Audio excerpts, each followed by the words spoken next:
What did you do this morning? Oh, mate, got up at 7, got my ass here. We all set up pretty well. What about you? Surfing? Surf. When are you taking me for a fucking surf? Whenever. I'm keen. I just hope you know that, and this better not be on camera, I don't swim too well. So you might end up being like Bondi Rescue. So yeah, it's been a sick couple of years for you. Yeah. Especially the last couple of years, you've virtually gone from an unknown in boxing to 12-0, 7 KOs. You fought twice in Dubai with knockouts. You fought in Vietnam against the Animal, headlined a show there. That was telecast globally around the world. Won a New South Wales title. Won an Australian title. Mate, like, how are you feeling? And especially about the last 2 years, has it just flown by? Yeah, it has. Feels like yesterday. Yeah. Where I was getting prepared for Buckley. Yeah. Just feels like it was yesterday. It's gone so quick. Yeah. Well, I wanted to talk to you about, just even before we get into Buckley, I found it funny. You put up a photo of yourself, Kambosos, and Zoo when you guys were like kids. Like you must have been, 10 or 12 years old, all three of you guys as kids in a photo together. And it's funny, fast forward, 6, 8 years later, you were the 3 top boxers in Australia. Surely that photo is just a bit of nostalgia. It's just crazy. It's crazy. That was my first amateur fight. I think they were 14, 15. They had heaps of amateurs, those boys. Yeah. But I think that was my first one. We're up at Queensland. So was Zoo and Kambosos known pretty well on the amateur circuits back then? Yeah. Yeah, they were known. Could you have ever imagined that you three would be headlining cards around the world and the 3 best boxers in Australia? Who would have known, eh? Mate, time's crazy. You wouldn't expect that. Let's get into some of your fights. I found, to me, the fight that interested me the most, which I feel is the most underrated, was the first one against Buckley. So I remember that was the first time you'd been on a Foxtel card and you knocked Buckley out. But when you knocked him out, like from my point of view, you could see you baited him for the jab. As he threw the jab, you slipped to the outside and you counted him over the top of the right hand, and that sent him to the ground. But to me, like, what's seeing the most interesting part about that is when you threw that counter right hand, you were completely off balance. You'd come up onto one leg. It's hard enough to knock someone out while you're balanced, let alone knock them out in general, let alone knock them out off balance, like you'd given everything. It's just timing, I guess. Yeah. How'd you feel that fight? Because especially the lead up, your first Foxtel fight, you'd be shitting yourself. Was a good memory because me and Isaac are good mates. Yeah. We ate pizza the other night. But yeah, it was a good memory how we spent 8 weeks just thinking of each other. That fight was meant to happen. Yeah. It was Narrabeen versus DY. It was a fight for the Northern Beaches. So yeah. And it was for the New South Wales state title, so it was a big fight at the time. And yeah, it was meant to happen. With the camp, did you have any emotion? Because obviously you said your mates. So did you find it a little bit? I find it difficult sparring my mates. Like I can't wail away on them. Yeah, a little bit, but it's the job. You have to do it. Yeah. And whoever gets put in front of you, then you got to beat them somehow, some way. You separate the emotion, don't you? You don't really feel much when you get in that ring. Like I know from like my experience, you feel everything, but you don't feel anything. Like you don't feel... I don't feel anything. Yeah. But like you sense it, but you don't... Yeah. Compartmentalize it, if that makes sense. You don't register it. Yeah, you don't. No. So that's been within the last 2 years. That was your first New South Wales title. And then comes, I believe, TDH in Vietnam. Yeah. Do you remember that one? Yeah. That was crazy. I remember doing camp with you in that one. We didn't know what we were walking into that trip. Dude, TDH was like a level that no one really realised because Vietnam's so like underrated. He's like, I think he's won like Southeast Asian Games gold medal. He's now WBA Asia champion. Yeah. He's an animal and he's got a head built like a fucking stonemason. It just doesn't fly. Yeah, his head was hard. That fight was fucking intense. Yeah. I didn't know what I was walking into. Yeah. We're in the change rooms and I remember all the boys started coming in after their fights and they were like, marks, like it was full on. I was like, oh, this could be a different night at the office than what I expected. And Mickey came in, he's like, they're tough. I was like, all right, it's time to go. Yeah. And it was funny because 30 minutes before I went out, they gave us this packaged food for the whole trip. We're sponsored by. I remember that. And I didn't eat.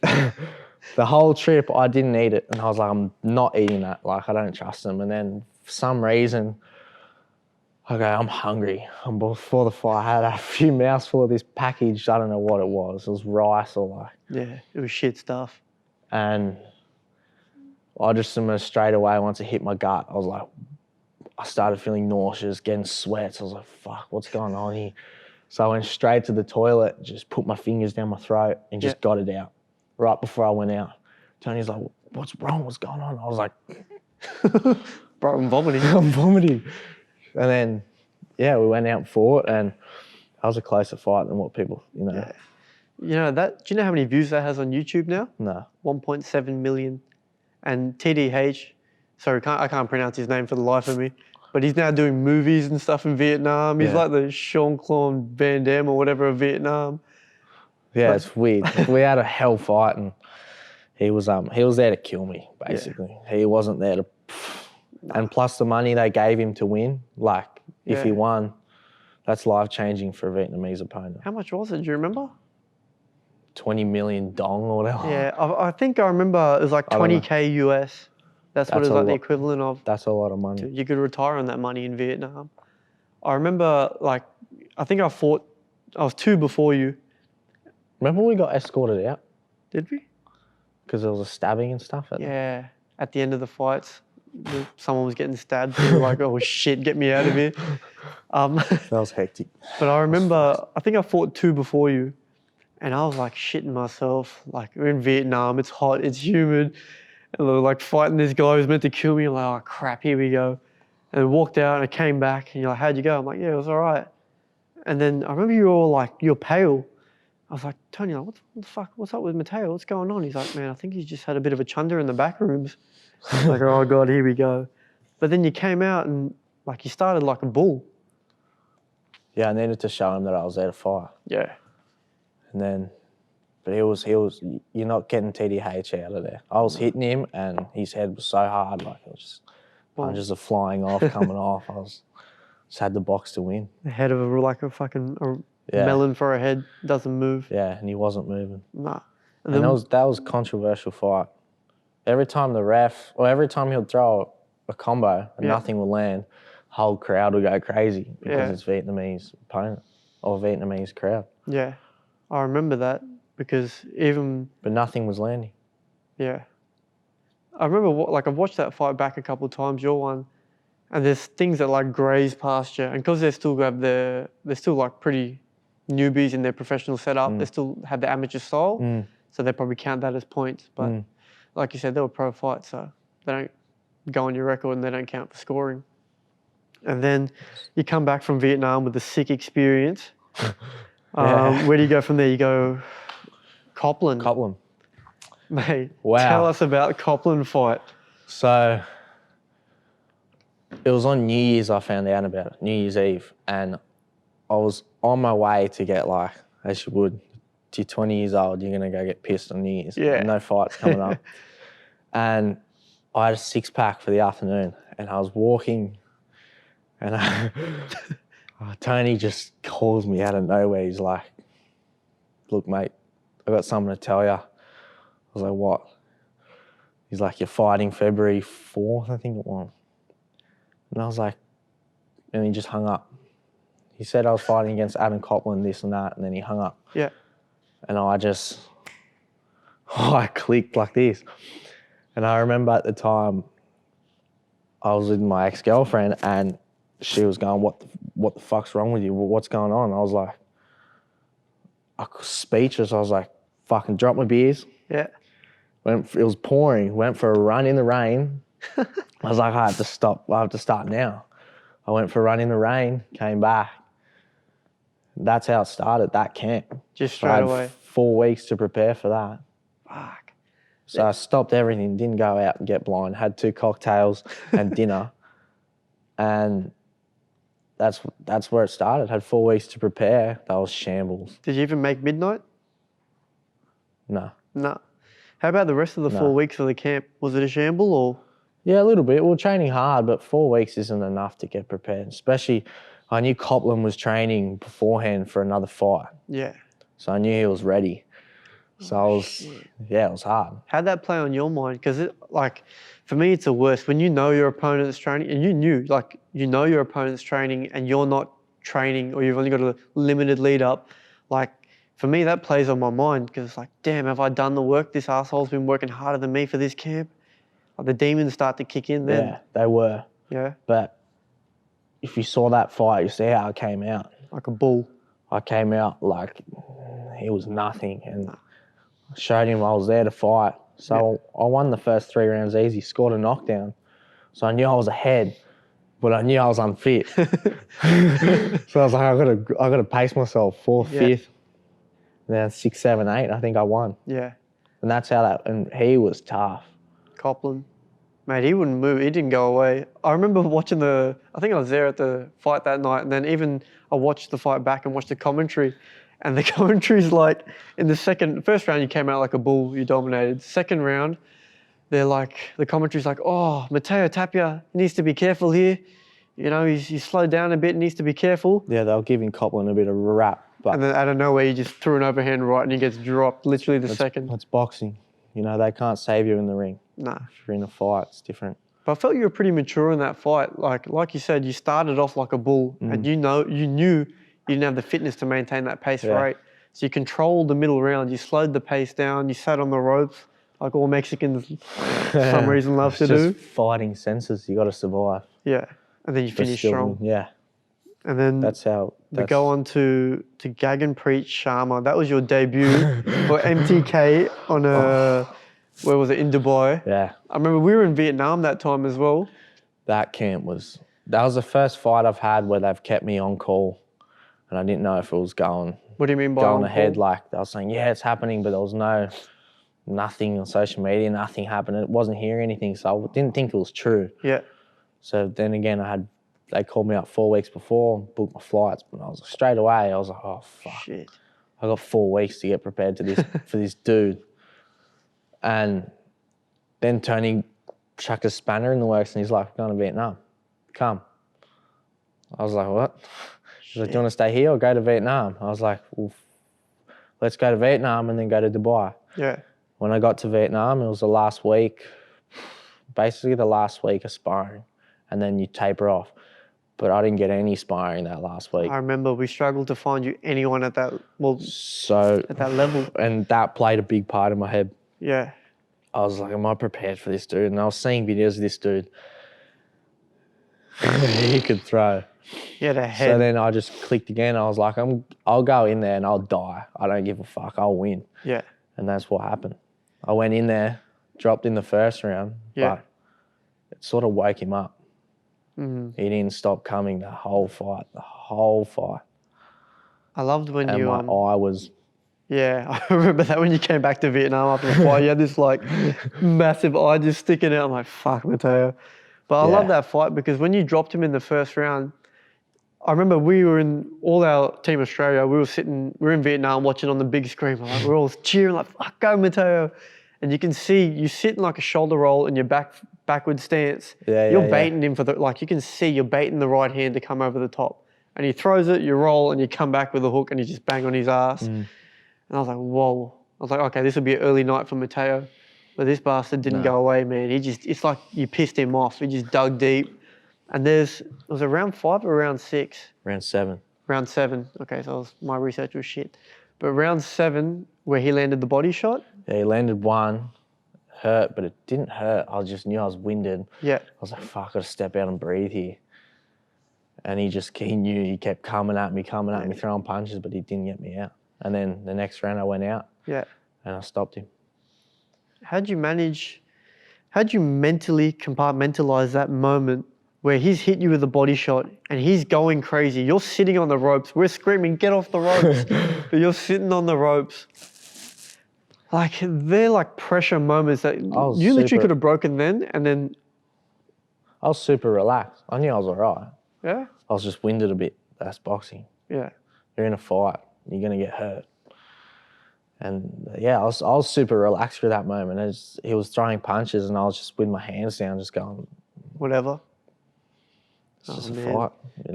I'll get you next round. And that was it. Breathe, relax. My eye was like this by then. Yeah. Couldn't see. But yeah. I heard there's rumours about the canvas was like really dense. Which does not suit you. And that. I was walking into something. That was crazy. So it's like, as soon as we walked in, they didn't have any of the count. I don't know why. It wasn't tight. It was like slippery. So every time you take a step, you'd go like, you'd move forward. And then plus the cushioning, it's like I was on my toes, but it was so cushiony I was on my heels. Oh, so it's sinking in, your feet were like sinking in. So it was like fighting on quicksand or like sand. And that takes it out of your legs. Yeah, especially because you're a mover. By the third round, I go to Tony, my legs are fucked. And he goes, just change it up, fight Mexican, stay on the inside, just bang with him. And I was like, all right, let's do it. And that's what we did. Mate, and it worked. 7th round. Was it the 7th round you stopped him as well? 8th. 8th you stopped him. That was a wicked stoppage because you just come back from having that body shot, that barrage by him. You come back to your corner. What's Tony telling you in the corner? Surely he's freaking out. No, oddly enough, he's pretty calm in the corner. No, he was all right.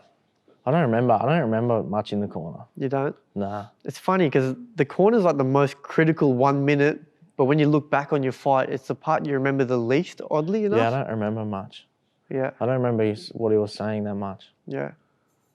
I just remember I kept telling myself I got 2 more rounds, like let's finish strong. Yeah. Then I got hurt and I was like, fuck, I got to get him back.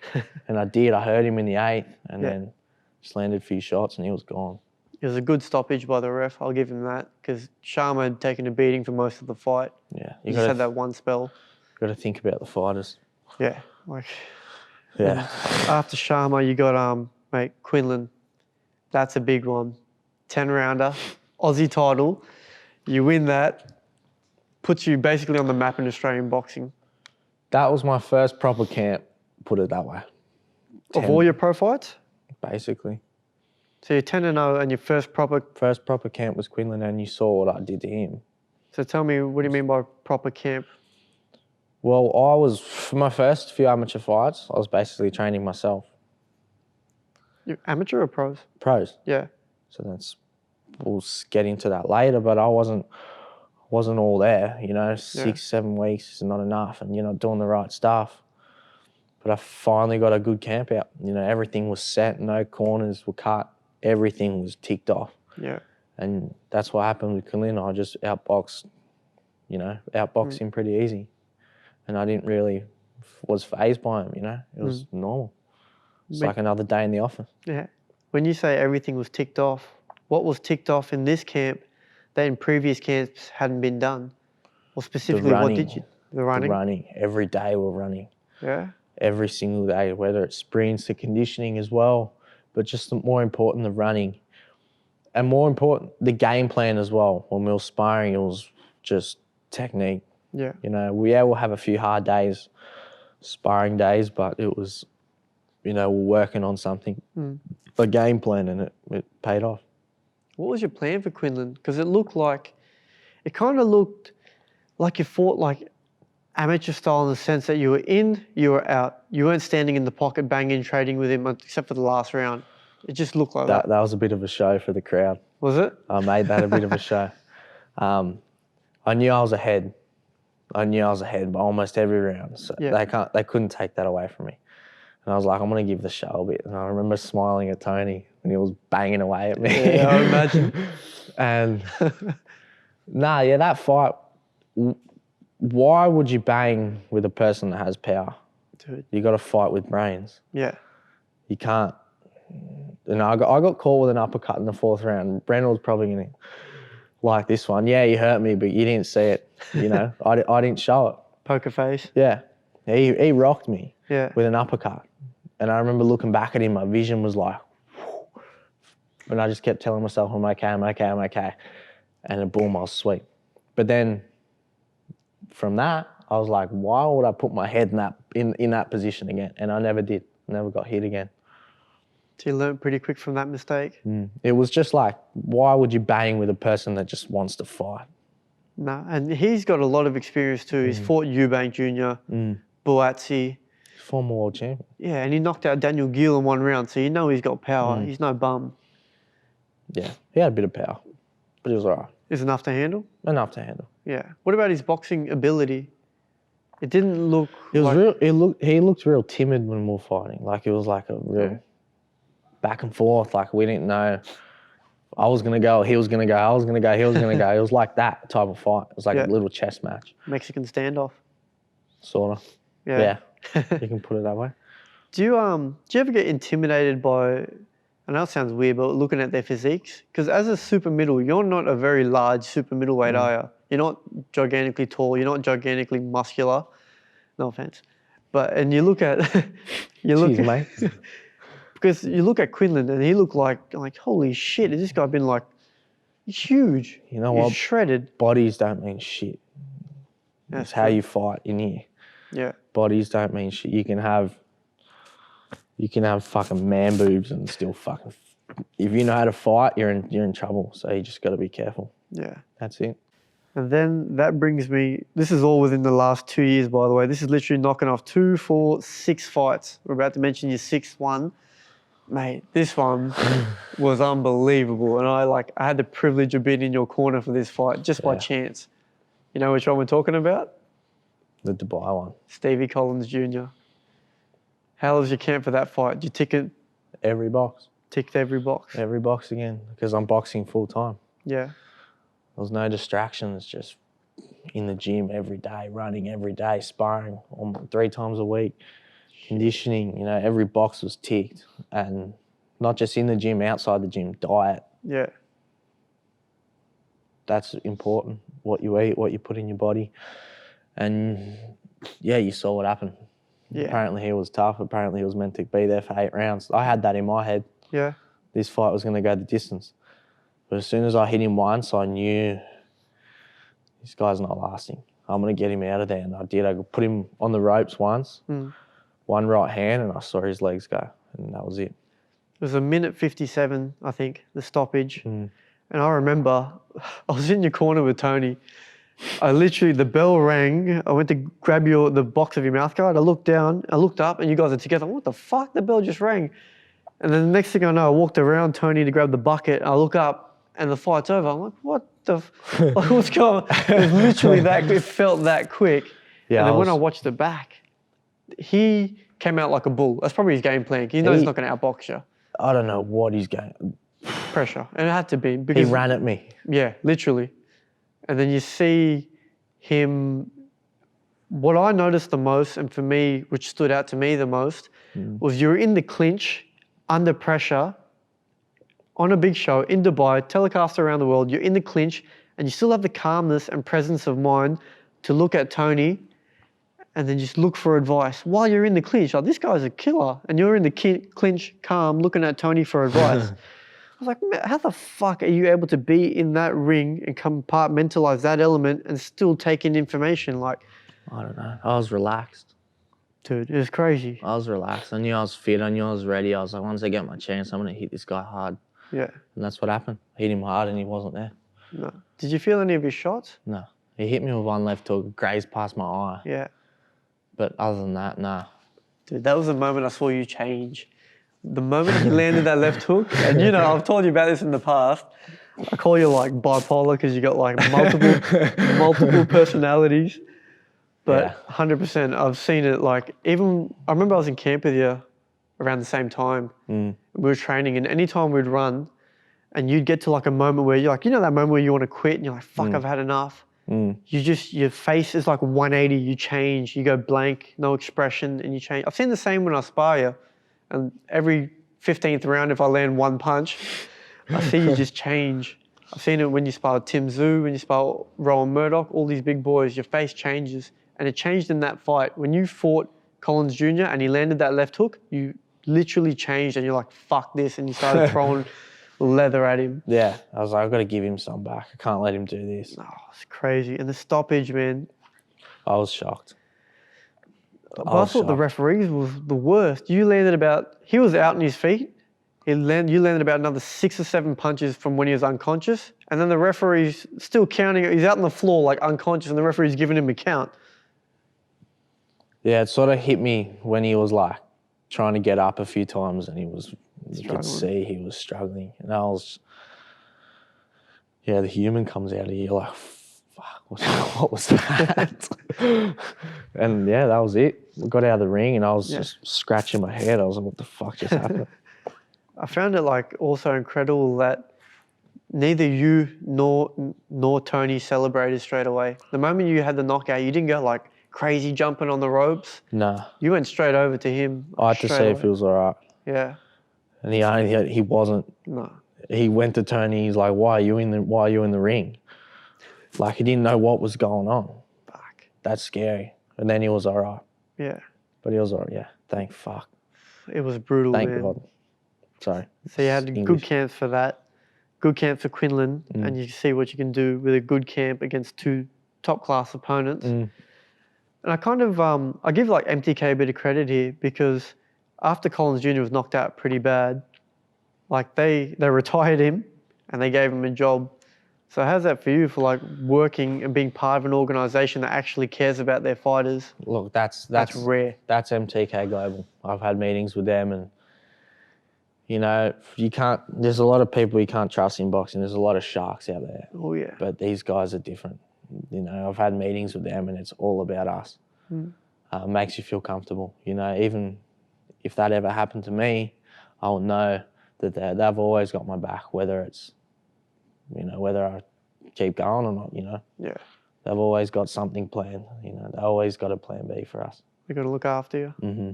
It's a rare thing to find in boxing. Especially after your career. Yeah. They always look after you. Mate, you're definitely lucky to be part of an organisation that looks after you. Definitely. I'm happy to be with MTK Global. It's the best decision I made in my life. So, mate, just to wrap just that part, because I know it's crazy to even understand what you've really done in 2 years. 12-0, 7 KOs, last 2 years, state title, Australian title, Vietnam, Dubai, knockouts galore, exciting fights, Mexican style. Yep. This success in 2 years, well, 4 years since you've been a pro, but 2 years have been the main successful parts. Where does it come from? I know it's an ambiguous question. It's something inside of you got to find, man. It's just something that comes out, you know. You're either sink or you swim. Basically, that's what it is. And you keep putting me up for tests. Yeah. I'll keep coming out on top. I believe I can get there one day. It's just, time will tell. What makes you back yourself? Why do you back yourself so much? Because you see with a lot of other fighters, they doubt themselves heaps, even at the top level. What gives you the right to back yourself? I don't give a fuck what happens in there. I go out there and I put my heart in the ring and I try to win. What's the worst that's going to happen? I get clipped, I'm on the ground, I'll wake up. It's nothing. You don't give a shit? I go out there and I do my job and I try to win. And that's how I treat it. What's the worst that's going to happen? Nothing. You lose, fuck it. You get a few people going, oh, he's lost, he's this and that. Fuck it, I'm still happy. At least you're happy you had a crack? Yeah, exactly. They wish they could be in my position, fighting across the world and, you know, having meetings with multi-billionaire people and, you know, I'm just enjoying the ride and, enjoying every second. Mate, make the most of it. You never know how long it lasts, so that's hopefully for you it does last a while, so enjoy it. That's it, mate. But I wanted to ask you about your childhood because obviously this success, last 4 years, your success, it doesn't happen overnight. It's come from the hard work that's been put in throughout the years of your childhood. So let's go back, 0 to 3. You're 3 years old when you come to Australia, aren't you? How on earth, and you're from Tijuana, Mexico, which is right on the border of the US, right? I got that right, didn't I? Yeah. How on earth do you end up in Australia at 3 years old? Look. Where does that come from? That's my mum's. My mum was born here. Yeah. Don't tell me how, don't tell me, I don't know. But she was born here. Yeah. And she's not from here, but she was born here. But, okay. So that was our ticket here. Well, why? Why leave Mexico? What do you think? Do you want to grow up in Mexico? Nah. Was it a rough place? Yeah. Would you grow up in LA? It's rough, you know? Yeah. It's pretty bad. Even when I go back, it's fucking pretty bad. LA as well? LA as well. It's a rough place. Can't walk around. I know that I was boxing with a few boys over there, and they can't run around with the colour red or blue. They get chased, they get shot at. Shit. That's how bad it is. You know, you wear the wrong colour, or even just like they look at you wrong, you look at someone wrong, they'll kill you. And that's what these boys said. He's like, we got to be careful where we run and what we do, and it's pretty tense. Shit, so that's why you came to Australia? Basically, they didn't want me to grow up in a country like that, or places like that. Oh, it's like what any good parents, man, like they want you to like I wanted grow up in a good environment. Better opportunities here. And same, mate. My parents, like when they left Pakistan, they only left for us to have a better life. Like they could have lived a good life in Pakistan, but it's just they'd rather us have a good life and become like good people and have good opportunities. I imagine it's the same with your mum and dad. Same, mate. Yeah. And then obviously I want to ask you, so 3 years old, you come to Australia. What's your, if you remember at 3 or 4, but what are your first memories of Australia? To be honest, all I remember was crossing the road at Randwick, and from that age, and that was it. You know, I went to school fucking not long after that. Not long after we got here, I remember, there was a big scare in my family. I didn't know what was going on. So I'm probably playing with Power Rangers or something. I was at that age, and I remember the police came kicking the door down, and they came into the house and they took Dad, took Mum, and Dad went to jail for 3-4 years. Yeah. That's probably one of my earliest memories of being in Australia. Your dad going away? Yeah, he went for 3 years. He went away for trafficking, drugs. So, but that was him trying to make a living for us. So, but he's learnt off that. Yeah. He's a good human now. He works full time, but yeah, it's a pretty crazy experience. They were going to take my parents away from me. Shit. And Mum was telling me the other day, apparently I was sitting in a cop room, and Mum was saying, I want to see him, and yeah. Wow. Crazy. Didn't expect that part of the story. That's probably from when I was young, and I went to primary school over there, and yeah, it's crazy. Well, I was a little shy kid back then. How about your dad's just going away for 3 years for prison? Yeah. Because you've just come to Australia, your dad's just going away for 3 years, so it's basically you and your mum, is that fair to say? Yeah, it was just me and Mum. So how on earth did she support you? She ended up cleaning wealthy people's houses. Yeah. And, she was working late at nights and she couldn't leave me alone, so I had to go with her. And I ended up cleaning houses with her at one point, cleaning toilets, and I'd be like, fuck, I don't like seeing this. At 5, 6 years old? 5, 6 years old, I was cleaning houses with Mum and going to school, and that was it. She would leave me in after school care sometimes, but that's because she was cleaning houses, but that's about it. That was the first part of your childhood. That's your first memories of Australia. Yeah, Mum was fucking working hard. Fucking hell. Cleaning, which sucked. Yeah. But oh well. You have to do what you have to do. That's it. You found a way. And how about when your old man got out of prison? Like, how was the dynamic in the house? So I think Mum waited around for Dad to get out. Yeah. And yeah, Dad came out of prison. Everything was good, but they obviously had their problems, and it was very dysfunctional in the house. A lot of fucking yelling, a lot of this, a lot of just full on. Yeah. But that's what happens, I guess. It's just normal. They weren't getting along. They weren't, so they decided to split. But yeah, they're still friends today. Yeah. Really good friends.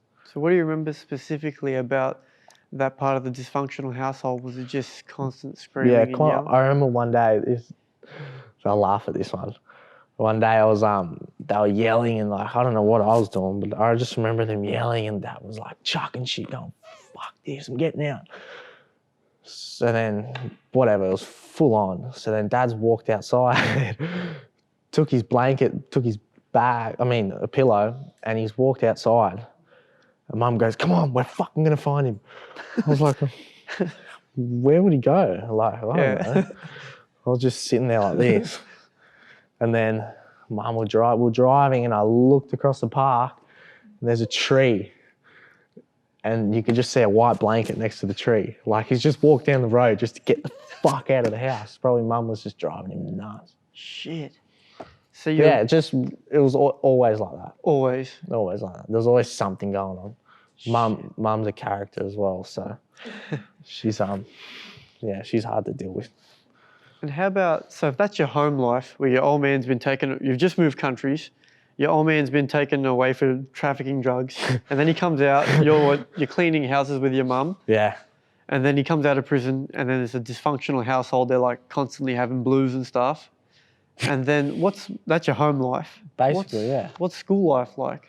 School's all right. I went school. to St. Bridget's Catholic school, I think it was. Yeah. I was a shy little kid. Yeah. I was so shy. Like, I don't know. I don't remember much from that school, but yeah, it was normal. School was all right. School was okay? School was all right there. In primary school. Then I moved to Narrabeen in year 3, year 4, and that's when it all changed. Like, public school, hanging around different mates. I came out of my shell a little bit. In primary school? Yeah. Yeah. But then at the same time, I was overweight. I was really big. I've seen some photos. I remember when I first moved to Narrabeen, I was getting bullied. Like, I was going, fuck. My mum would make me walk up the hill all the time from school, and I'd get so over it. I hate walking these days. Just hate counting my steps. That's what I used to do, just walking home. She was trying so hard to make me lose weight. And I was getting bullied in school, I remember. And yeah, it was just How bad was the bullying? Because like you said, like, home's dysfunctional. And at primary school? Yeah, it was all right. No, it was like, I don't know, because I have thick skin now. But back then it wasn't. Like, names and shit. Or like, you might even... I remember I was at school once and I was playing handball and some I still see him. And he took my handball and he never gave it back. Then I got a footy ball taken off me and I was just like getting picked on. Yeah. Was it for being chubby or for being like a Mexican? Or Probably chubby. Yeah. Potato, fuck. The amount of times I've heard that one. Potato. I still get called it. Yeah. But it's just laugh. Now it doesn't affect you? Yeah, it doesn't bother me. It's funny. So how'd you handle it, but were you like... I'd go home. Would it put you in tears? Was it that bad? I'd go home. I'd go to mum and I'm fucking getting bullied. Like, what am I doing? I don't know if I was crying. Maybe I was. And, mum was like, we got to start doing something. Like. Yeah. So we just went along, and I think that's when I started boxing. We drove past a gym in Narrabeen, and I loved WWE at the time. Yeah. I was like... Stone Cold Steve Austin and Undertaker John Cena was my favourite. And we drove past his gym right down the road, like a block or two away from our house, and it was just there. I was like, Mum, I want to go in. I want to wrestle. And we went in and, I was like, it's not a wrestling gym, it's a boxing gym. Okay. Mum was like, you should give it a go. I was like, yeah, I'll just start. Yeah. Just did it to lose weight. Yeah. Lost all the weight, and had my first fight a year and a half later. So how old were you when you started boxing? 9. 9. And I know there's a fairly difficult story to talk about when you came home when you were roughly 9 or 10 years old. Yeah, something like that. I was young. I remember still living in Illinois. And so when my parents split up, it wasn't easy at home. My mum, you can tell, obviously, when you go through a divorce, one takes it a bit harder than the other, and Mum was taking it hard through whatever circumstances that was. Mum it was a bit harder on Mum. And I remember I didn't see her for a few hours, and that was kind of odd. Mum's usually yelling at me doing something. And I remember going into a room and there was pills and I was just like, whoa. I called the fucking ambulance straight away. Yeah. Called my mum's friend at the time, and she was trying to OD on sleep right in front of my eyes. I went to go take it. She's like, give me, I want him. I was like, fuck, come on. I didn't know what to do. Oh, how would you even know what's going on That at was 10? just from the divorce. So home's definitely no safe haven. No, No. not really. And then obviously after that happens, you start to take up boxing. Yeah, took up boxing. That become a bit of an escape Seriously, from home? Yeah, seriously. The first few years it was all right. But yeah, I didn't want to be home. Mum was on my case, just like, especially those first few years, I didn't like being home. I felt like being out. Yeah. But then again, I was still training, still keeping busy in the gym, and yeah. But I didn't like being home. It was a fucking shit go. It's funny because homes, especially for children, is such an important, critical part of their development. It's meant to be like safe. It's meant to be comfortable. It's meant to be like where you go to escape from the world. Yeah. But for you, it was dysfunctional, disorderly. I didn't like being home. And you hated it. Hated it. And then you picked up boxing. And boxing, did you take to it straight away? Like you fell in love with it? Yeah, I was in love with it. Yeah. So I was in the gym every day. Some Mexican blood in you, it's got to be. Every day I was in the gym. I was always in the gym. And yeah, I had a few amateur fights. And yeah, I couldn't fight in New South Wales till I was 14. Yeah. So I was always travelling interstate to fight. Yeah. So kind of got normal. So this is primary school. Home life is that. Sporting life has just started. Let's start heading up to high school. You're about what, high school started at 13, 14 or something like that? Yeah. Yeah. How did that kick off? Were you still getting bullied at the start of high school? No, I was sweet. You're sweet? I was, yeah. Yeah? And wait, is it because you'd lost weight from the boxing? Yeah, probably. So once you lost weight from boxing, you stopped getting bullied? Or? Yeah, pretty much. Yeah? It's amazing what a sport can do for you. Yeah, like everyone was happy for me. I was like, what the fuck's going on here? Everyone's going, pat me on the back. I was like, You probably never had that before, did you? I didn't believe that. You didn't get that from home as much, did you? Mum would be pushing me into the gym, but I enjoyed it. So, yeah. Okay. So high school, what's that like for you? 14, 15. If I'm at high school with you, who's Mateo Tapia? Is he coming up to the token brown kid? I turned into a little smart ass going through high school. Year 7, year 8. I think year 8 is when I started going down a bad path. I just lost. I remember I got to the Nationals, 14. Yeah. I was at the Nationals. I think it was my second time there, and I got to the final, and I remember beating a kid, Harry Garside. He's a well-known amateur these days. Yeah. Beat him, got to the final, and I versed this kid called Papa Utai, and we had previously fought before twice. He's won one and I've won one. Yeah. And we got to the final, and it was one of the worst decisions I've ever, just that's boxing, it happens. But it shattered me, that decision.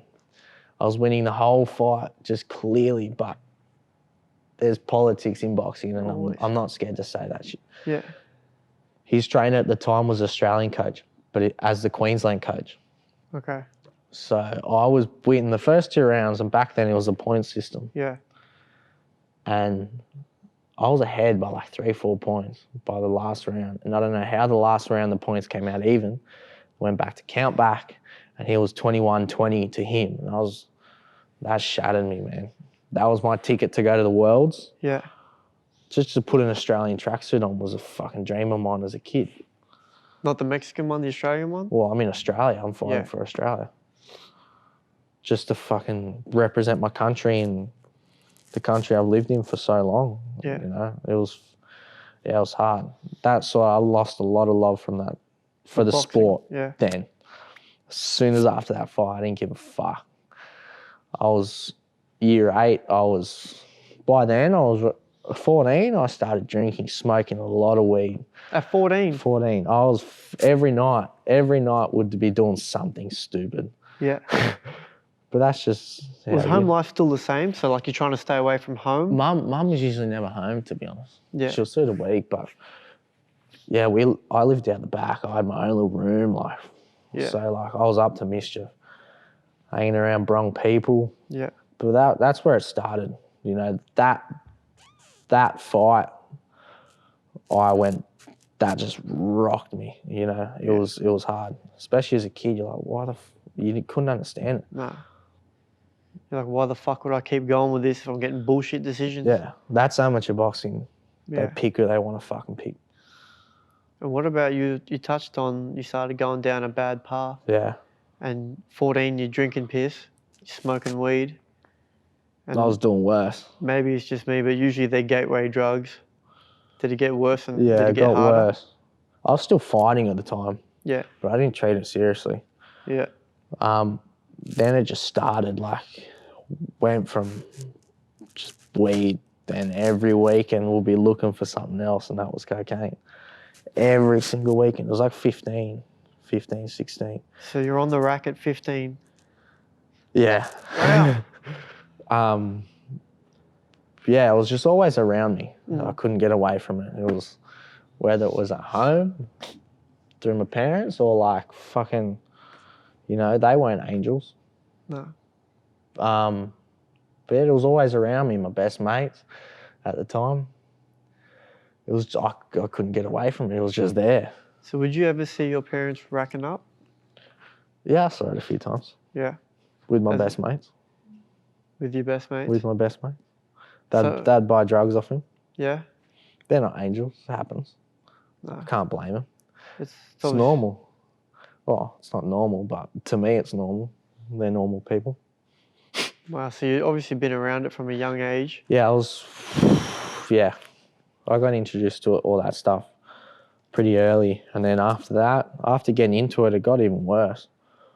We were monsters, by then I dropped out of school. And, Rip Glenn Evans, he gave me a job. My boss had passed away.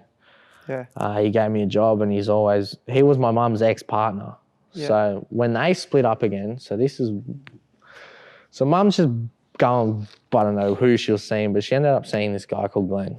Yeah. And they broke up, they split up, and I ended up staying really close with him. He gave me a job and looked after me. I was still fighting at the time, but I didn't take it seriously. You didn't give a fuck? I'd go out the weekend before and I'd fight. Yeah. I didn't care. I'd still fight. I'd win a few, lose a few. I couldn't give a shit anymore. But always in the back of my mind, I wanted to turn professional. It was just always there? Yeah, just that dream you had when you're a kid. But then you're trying so hard to keep it, but you're going down a fucking wrong path. It started getting worse. I remember at the time I was living in a granny flat out the back, and I was working. So I was making $1,100 a week. Doing what? Bricky labouring. Okay. Cash. Shit. At 15? At 15, 16. Fuck. And you give a kid that money with no one to tell you what to do, no one to guide you, you're going to get up to some shit. That's a lot of money for a kid. And plus my best mate at the time, he moved in to my house. Mum gave him a place at my house. And his parents went through some stuff, and, he wasn't an angel either. So Glenn gave us both a job. Wow. At the start, he wasn't working much. I was trying to keep him ahead. I remember I started buying drugs a lot so he could just sell them. So he could be comfortable, just because he was my best mate. I didn't want to see him. He was sad at the time, So you thought you were doing a good thing to you at the time. That was a good thing. You're buying shit to help him sell. Fuck.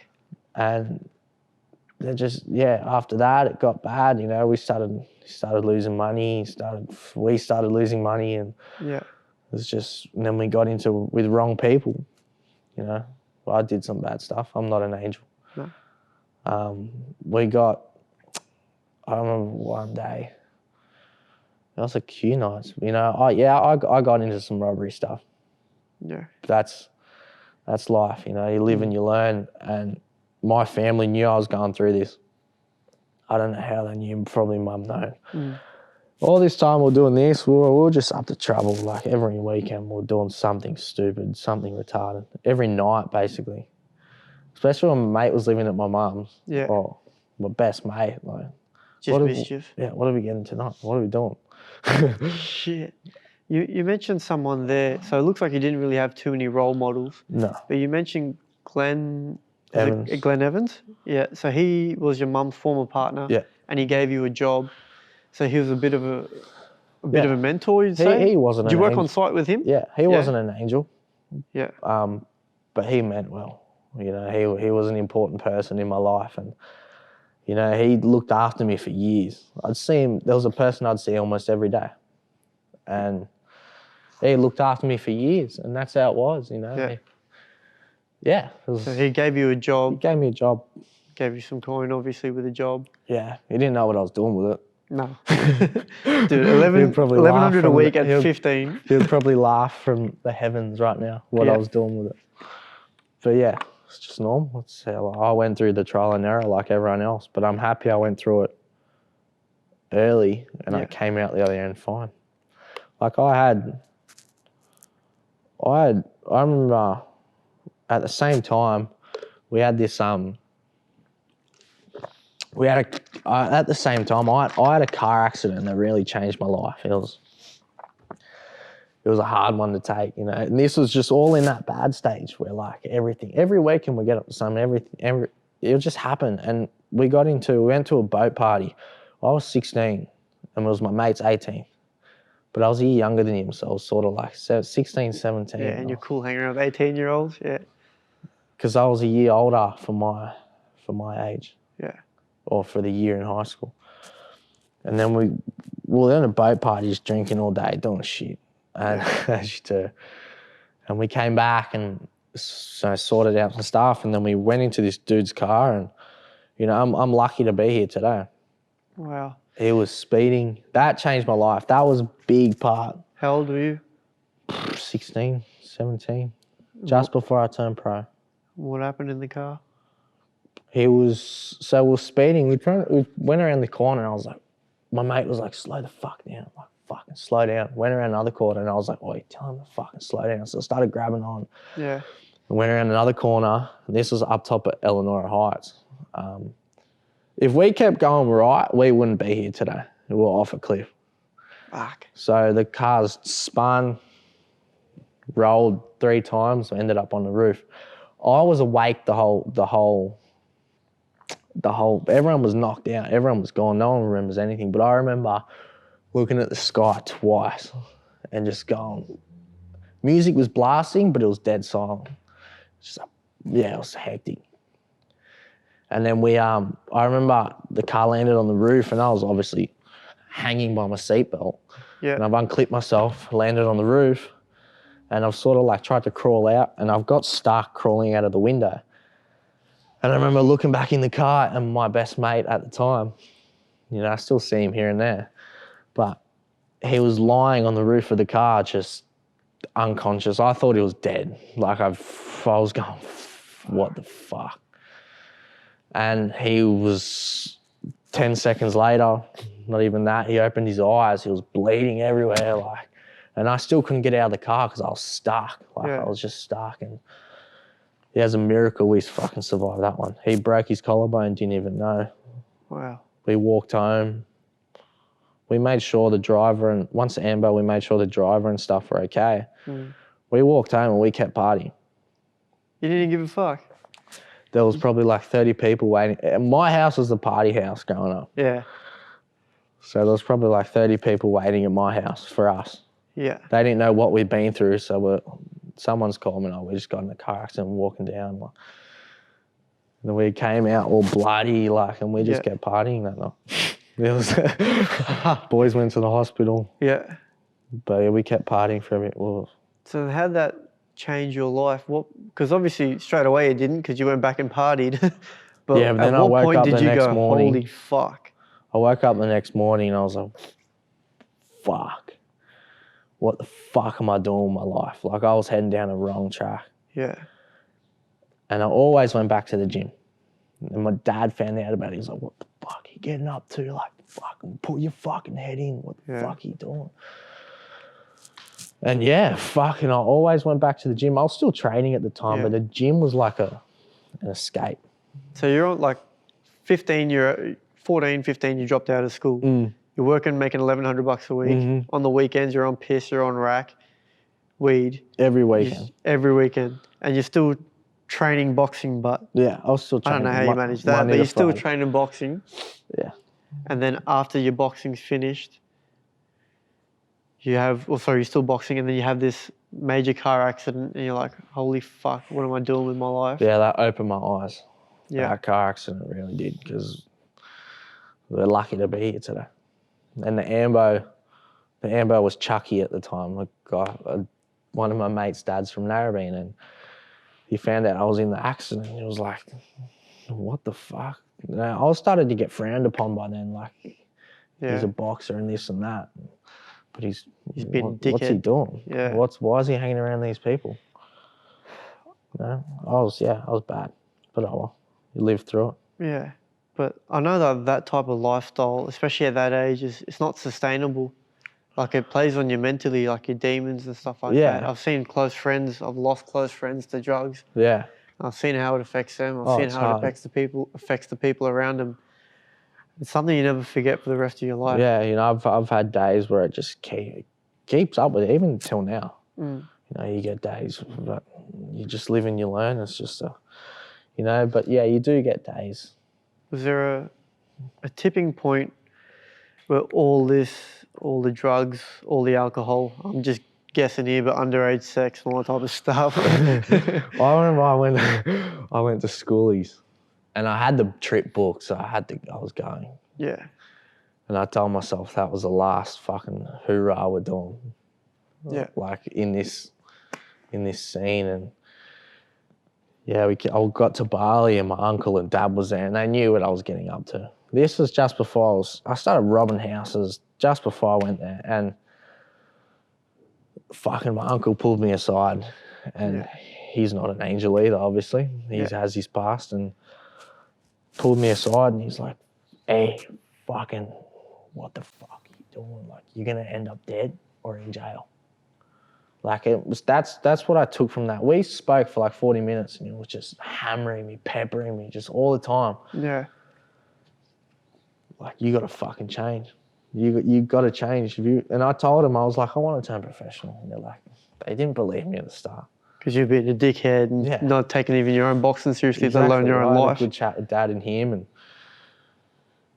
I guess that's where it all started. That's where I started pulling my head in. I really, you know. I know there's a tough story to talk about on a construction site. And the reason why I want to bring it up... It's not tough, mate. ...is because I think it'll help a few people. For the kids coming up. This one's for the kids. So, mate, there's a tipping point you reached with all your partying. So I came back and turned professional. I remember having my first fight. And you've already been pro when this happened? Yeah. Okay. And I just remember, you know, I remember one fight. Oh, it wasn't that fight. I came out, when was it? So I've fought twice by now. And I was just thinking to myself, what, should I keep doing this? Why should I keep going? Like, no one believes in me. No one thinks anything of me. That's how it was. And I was battling demons this day. I don't know what it was, but I remember I was at work. Maybe it could have been from my past, just always up to mischief. But I was at work one day, and I was vacuuming possum poo from a fucking roof. It was, I'm not kidding, it was that thick. I was in my head all day in a roof, just vacuuming possum poo for 4 days straight. So I got to the third day, and I started to tip. Like, it was just me working there. So there was I had no radio, no nothing. So I started tipping over the edge. Like, what the fuck are you doing? Vacuuming possum. You're a professional fighter, vacuuming possum poo in the fucking side of a roof. And yeah, just got it. I don't know what I was thinking some demons that day. So I was it was all construction. So these wires were hanging down, and I never want to be in that state of mind again. It was a fucking hard one. It was a hard one to kick. So I saw the electric cable. I don't know what state of mind I was in, so I fucking put it around my neck, and I was like, fuck, I don't have a chair here. I went back, grabbed the chair, and then I really thought, I was like, do you really want to go today? And I put it around my neck again, and I was just like, I sat there for like 20 minutes just thinking, like, I don't know what state of mind I was in. I don't know how I pulled myself out, but that's just, I fucking took it off. I walked off site. Fuck this, I'm not coming back. That's what happened. I walked home, and I was working in Motor House, and my house was, where we were living at the time, was like 2 blocks away, and I walked home and I fucking splashed water on my face, and yeah, I never want to be in that state of mind again. And I was thinking of going. You were ready to end it? Fuck, I don't give a shit. I didn't give a shit about anyone. It was just like having I don't know. the party and the drugs, the alcohol, I don't know. no one around you, no it's hard support. to explain. You know, I've talked to people about it, but and I have a lot of, I don't know if I have a lot of trust issues, but I was seeing a psychologist, not at this time, but I was thinking to myself, I was like, would you really see me if I wasn't paying you $250 a fucking session? Would you really care about me? Would you really fucking... Yeah. And I just got out. I didn't want to know what was wrong with me, you know.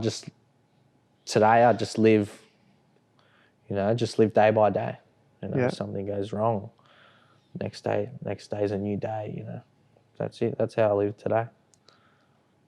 For all the kids out there who are watching this and hearing these stories and battling these demons as well, or going through a similar life, or similar obstacles in their life, what do you want to say to them? What do you want to give to them? Because I know the whole reason you did this interview or this podcast was for the kids, was for those so they don't have to go through the attempts.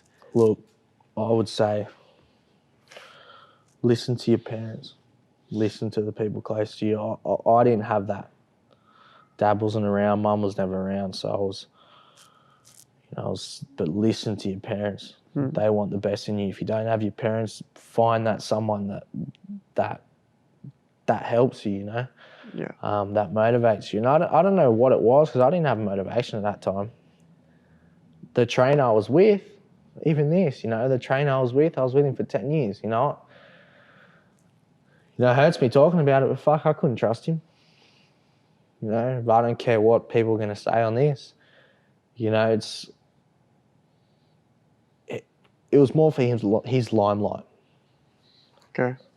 Basically. And that was a big part. That hurt me a lot. I was his fighter for 10 years. He didn't give a fuck about me. It was like I was going to training unhappy, just going in there just for my state of mind. But yeah, what I can say to kids, find something you love and don't fucking stop chasing it. Find something, whether it's painting, I don't know, whether it's sport, whether it's making coffee, whether it's making gloves, find something you fucking love. And don't listen to anyone that tells you can't do it. That's probably the biggest advice I can give to kids. You're going to get hate, you're going to get people that are, you know, negative, jealous, but just keep going, keep striving for that goal that you've always had in the back of your head. That's what I can tell kids, is just to keep, find something you love. And if you don't, go out of your comfort zone, find something you love and just try new things. You know, today I don't have any qualifications. I'm boxing trainer in the gym, you know. People tell me, do this, do that. Be a tradie, be this, you know, go to uni, finish school. Fuck that. I just lived. I didn't care what people think. You know, as long as I was boxing and I knew what I had in the back of my head was to be a professional. And yeah, that was it. Fucking do something you love. I suppose when you've been to the edge of your life and nearly jumped up, nearly figuratively gone off the cliff, you've come back. So every day, like you said, you live day by day. You take every day. Yeah, every day. As a bonus. Day by day. I might have a bad day. I might have 4 bad days, but I know there's a light at the end of it. You know, it's a touchy subject. There's kids around the area that a lot of kids are jumping off cliffs and stuff, and it's not right. You know, it shouldn't be like that. Well, the suicide stats I was just looking up the other day. Every year, 65,000 people in Australia attempt suicide. 3,000 actually go through with it. And I think 75% of those are males, and it's the #1 killer for men between the ages of 15 and 44 is suicide. So it's not. Hard one. You know, even when I was in high school, a kid took his life just on the tree at a local park. Why? I don't know.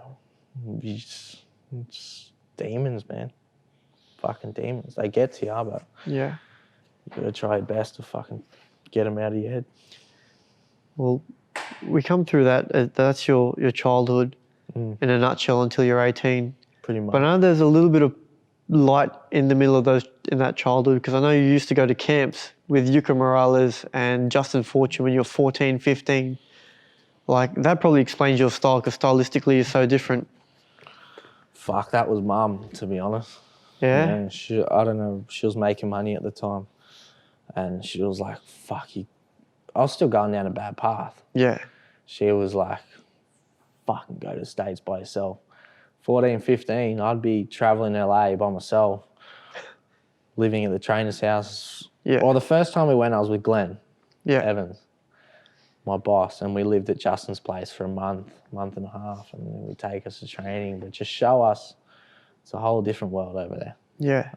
Then the next time, Mum was like, if you want to, because they split up and everything, so how was I going to go back to Justin on my own? So I went with a trainer called Yuka Morales. He's a Mexican trainer. Oh, yeah. He's had some legends. He's had some legends. Oh, yeah. But I lived at his place for 2 months. You got to see a different sort of life over there. You lived with cockroaches, that's the normal. Yeah. They're walking around my room. I remember one morning, one was walking on my face. And like, Mum would send me over there and I'd be living there by myself in a room with Yuka, and it's a whole, you see poverty, you see kids, they fight. They don't fight just because it's a hobby. They fight because it's a way out. Yeah. I think that's the biggest thing I've seen in my travels. I've always had in the back of my head is these kids are training, and that's where I got it from, is those chips from LA. You see kids that have nothing. They come from nothing and they know how to fight. Yeah. That's all you need to do is know how to fight and be fit. They're fighting to put food in their mouths. Exactly. They're fighting to live. Exactly. It's a different ball game over there.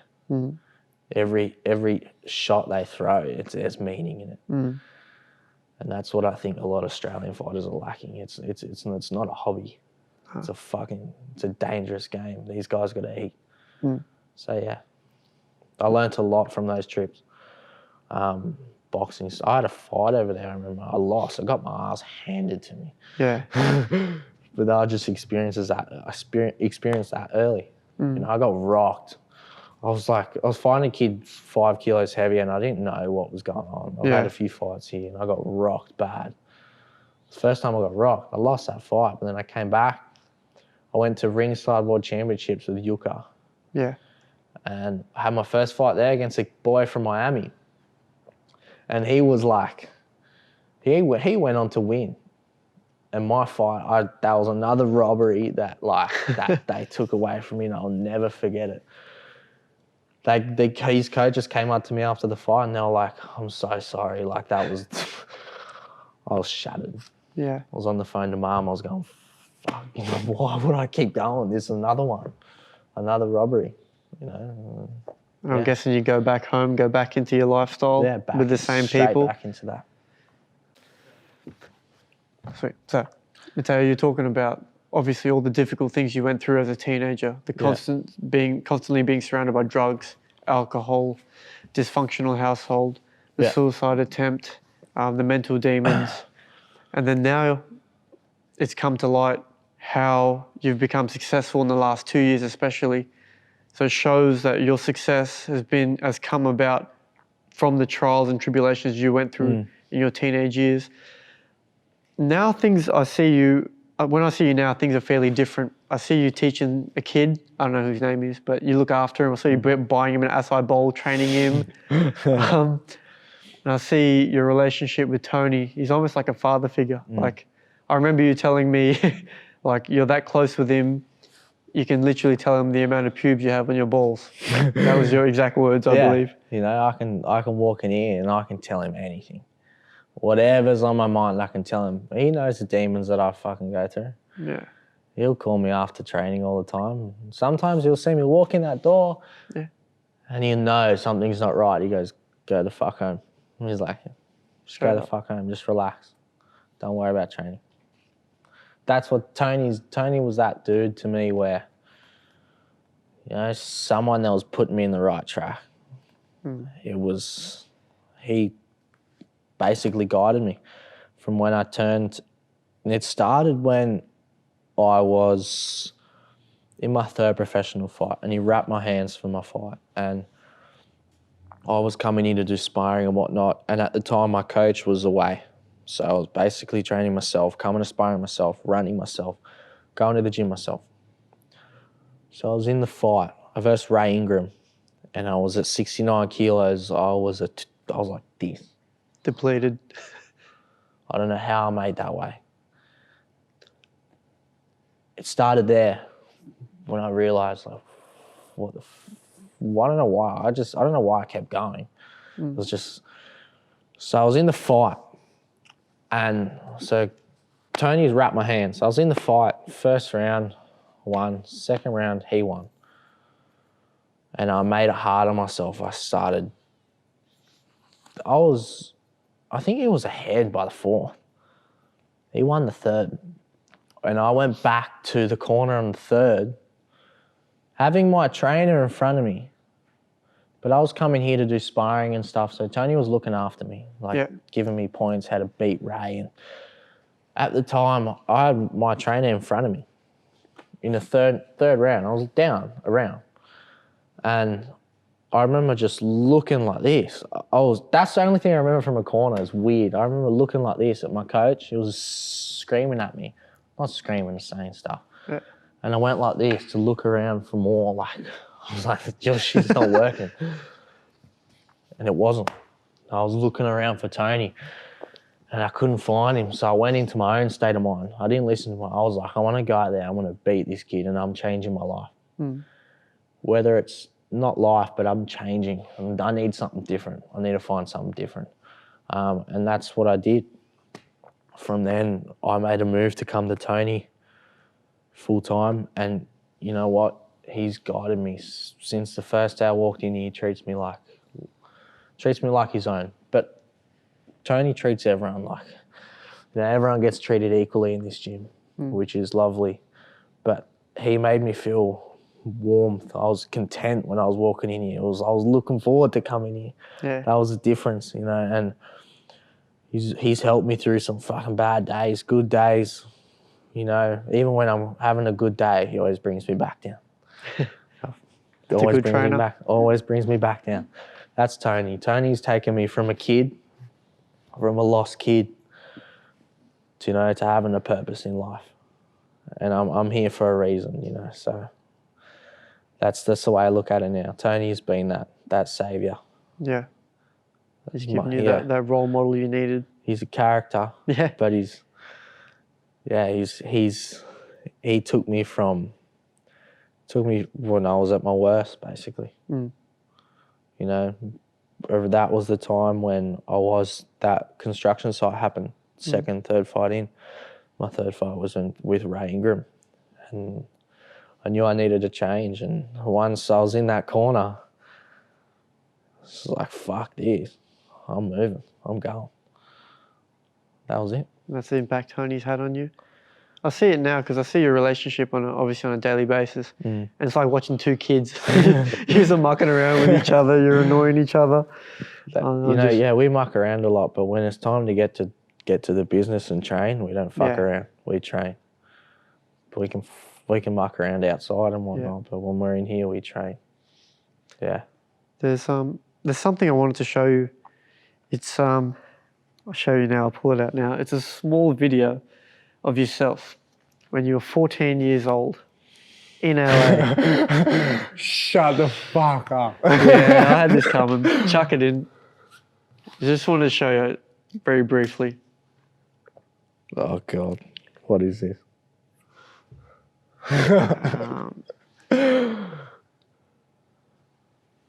So obviously, you know what it is.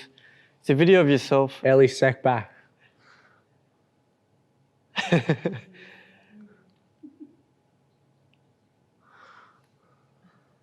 It's a video of yourself. Oh, wow. There's Glenn.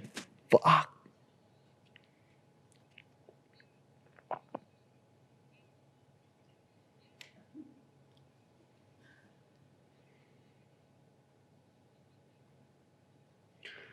I just said Marcus is going to beat Pacquiao.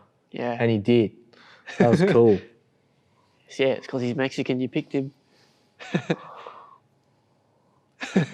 You had hair there too.